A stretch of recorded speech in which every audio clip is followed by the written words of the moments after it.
नमस्कार दोस्तों, knockout education में आपका स्वागत है। नॉकआउट एजुकेशन की तरफ से ये आपके लिए बहुत ही खास वीडियो होने वाली है। अगर आप ये जानना चाहते हो कि स्टेशन मास्टर कैसे बना जाता है, क्या-क्या प्रोसेस है, क्या उसके लिए आपकी क्वालिफ़िकेशन होनी चाहिए, तो इस वीडियो के अंदर पूरी डिटेल के अंदर हम बात करेंगे और जानेंगे कौन-कौन से एग्ज़ाम देने पड़ते हैं स्टेशन मास्टर के लिए और स्टेशन मास्टर की पावर क्या होती है, क्या-क्या काम करता है स्टेशन मास्टर, वो सारी बातें इस वीडियो के अंदर जानेंगे। तो चलिए शुरू करते हैं और शुरू करने से पहले जो स्टूडेंट इस चैनल पे नए जुड़े हैं उनसे मेरी रिक्वेस्ट है कि चैनल को सब्सक्राइब ज़रूर करें और आने वाली वीडियोज़ के नोटिफ़िकेशन के लिए बेल आइकन को ज़रूर प्रेस करें। तो बात करते हैं स्टेशन मास्टर कैसे बना जाता है और बात करें कि स्टेशन मास्टर का काम एलिजिबिलिटी क्या होती है।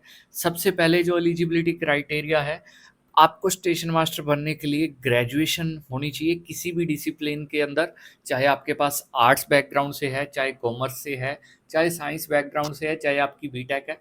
आपके पास ग्रेजुएट मतलब आप एक ग्रेजुएट होने चाहिए, ग्रेजुएशन की डिग्री होनी चाहिए एनी डिसिप्लिन। और बात करें उम्र की तो 18 से 33 साल आपकी उम्र होनी चाहिए और बाकी कुछ कैटेगरी के अंदर आपको रिलैक्सेशन मिल जाती है जो एज़ पर रूल्स है, ठीक है? बाकी इसकी डिटेल एज लिमिट है वो आपको इसके नोटिफिकेशन के अंदर मिल जाती है। मैं आपको जो बेसिक चीज़ है वो बता रहा हूँ, 18 से 33 साल इसके अंदर उम्र चाहिए, ग्रेजुएशन चाहिए और आपको एनटीपीसी, आरआरबी एनटीपीसी का एग्ज़ाम पास करने पड़ते हैं। कौन-कौन से एग्ज़ाम होते हैं जानेंगे। आरआरबी मतलब रेलवे रिक्रूटमेंट बोर्ड इसकी भर्ती निकालता है। पहले तो ये काफ़ी टाइम बाद आती थी, अब हर साल इसको निकालने लग गया आरआरबी। अभी 2025 की आरआरबी एनटीपीसी का नोटिफिकेशन आने वाला है, जिसका स्टूडेंट बेसब्री से इंतज़ार कर रहे हैं। इसके अंदर सबसे पहले सीबीटी 1 होता है, जिसके अंदर आपका मैथमेटिक्स रहता है, रीजनिंग रहता है और आपकी जनरल अवेयरनेस रहती है, ठीक है? ये 3 सब्जेक्ट रहते हैं, 100 नंबर का रहता है, ठीक है? और सीबीटी 1 पास करने के बाद आपको सीबीटी 2 देना पड़ता है, जिसके अंदर यही सब्जेक्ट रहते हैं, जीके, जीएस और मैथ और रीजनिंग और थोड़ा डिटेल के अंदर इसमें पूछा जाता है। और इसके अंदर 120 क्वेश्चन रहते हैं सीबीटी 2 के अंदर। और जो बच्चे सीबीटी 2 यानी कि मेंस पास आउट कर लेते हैं, तो उसके बाद उन्हें एक सीबीएटी यानी कि कंप्यूटर बेस्ड एप्टीट्यूड टेस्ट देना पड़ता है, जिसके अंदर जिसको साइको टेस्ट भी कह देते हैं, ठीक है? ये स्टेशन मास्टर और जो ट्रैफिक असिस्टेंट की पोस्ट होती है उनके लिए लिया जाता है। इसके अंदर जो आपकी डिसीजन मेकिंग की, ठीक है, कंसंट्रेशन की और लॉजिकल एबिलिटी की है वो चेक की जाती है। उसके बाद जो बच्चा सीबीएटी का एग्ज़ाम पास कर लेता है, ठीक है, उसके बाद उनकी क्या की है, डॉक्यूमेंट वेरिफिकेशन और मेडिकल टेस्ट करवाया जाता है, ठीक है? मेडिकल स्टैंडर्ड की बात करें तो ए टू मेडिकल स्टैंडर्ड होना चाहिए आपका। और डीवी के अंदर नॉर्मल आपके डॉक्यूमेंट जो जितने भी डॉक्यूमेंट्स होते हैं उनकी जांच होती है। और अब बात करते हैं कि job role of station master क्या-क्या है। सबसे मेन काम तो स्टेशन मास्टर का होता है, ट्रेनों का संचालन होता है और जो स्टेशन मास्टर होता है वो जिस भी स्टेशन पे आपकी ड्यूटी है, जिस दौरान आप ड्यूटी पे हो, उस टाइम आप स्टेशन के हेड होते हो। जितने भी डिपार्टमेंट आपके स्टेशन पे कार्यरत होते हैं, सब आपके अंडर में होते हैं।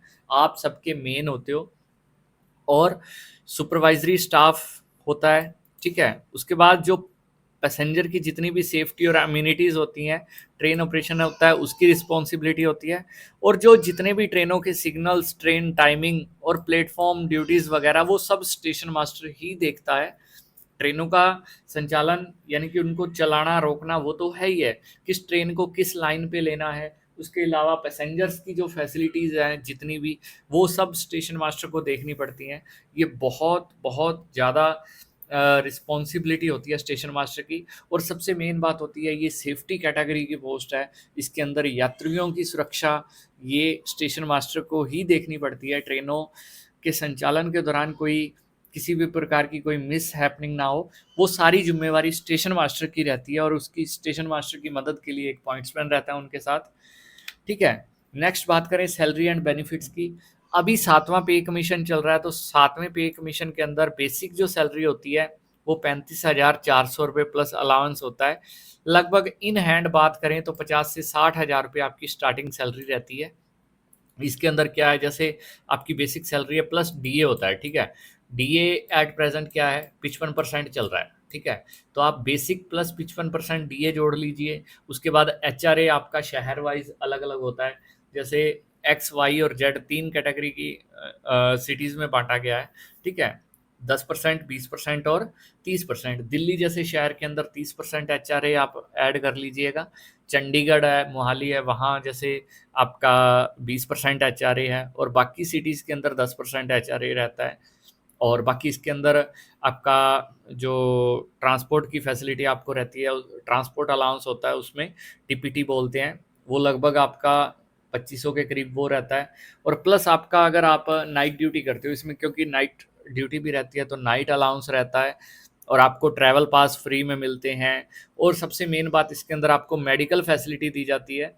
ठीक है, मेडिकल फैसिलिटी के लिए आपके पास क्या होता है कि रेलवे के हॉस्पिटल भी हैं, और पैनल के कुछ हॉस्पिटल होते हैं जिसके अंदर आपका और आपके परिवार के अंदर आपके मतलब अगर फादर नहीं है तो मदर को ऐड करते हैं, अगर फादर हैं तो फिर आप आपकी मदर को ऐड नहीं करते।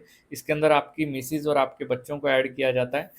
आपका, आपकी मिसिज़ का, या अगर आप लेडीज़ हैं तो आपके हस्बैंड का और आपके बच्चों का जो मेडिकल है वो इसके अंदर बिल्कुल फ्री रहता है। पैनल के जितने भी हॉस्पिटल होते हैं उसके अंदर अगर कोई इमरजेंसी होती है तो आप वहाँ पे जाके इलाज करा सकते हो।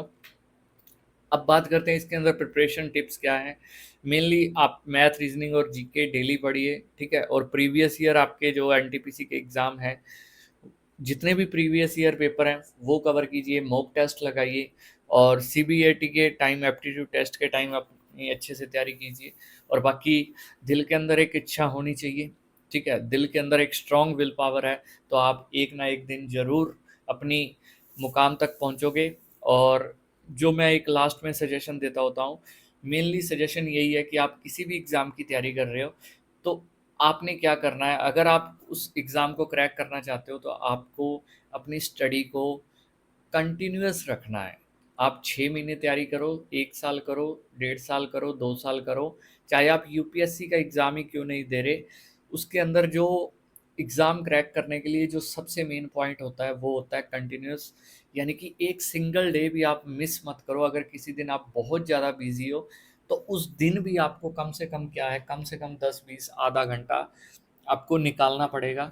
ठीक है, अगर आप आधा घंटा निकाल लेते हो तो आपका क्या है, स्टडी का लेवल वहीं बना रहेगा। लेकिन अगर आप 1 या 2 दिन, 3 दिन, हफ्ता मिस कर देते हो तो आपका जो स्टडी का ग्राफ है, आपकी जो प्रिपरेशन का ग्राफ है वो नीचे चला जाएगा। फिर आपको उतने ही दिन और लगेंगे आपको उसी पीछे वाले को कवर करने के लिए।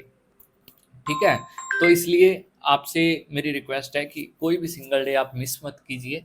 ठीक है, आई होप आपको वीडियो अच्छी लगी होगी। अगर वीडियो अच्छी लगी तो वीडियो को लाइक कीजिए, अपने दोस्तों के साथ शेयर कीजिए, चैनल को सब्सक्राइब करिए।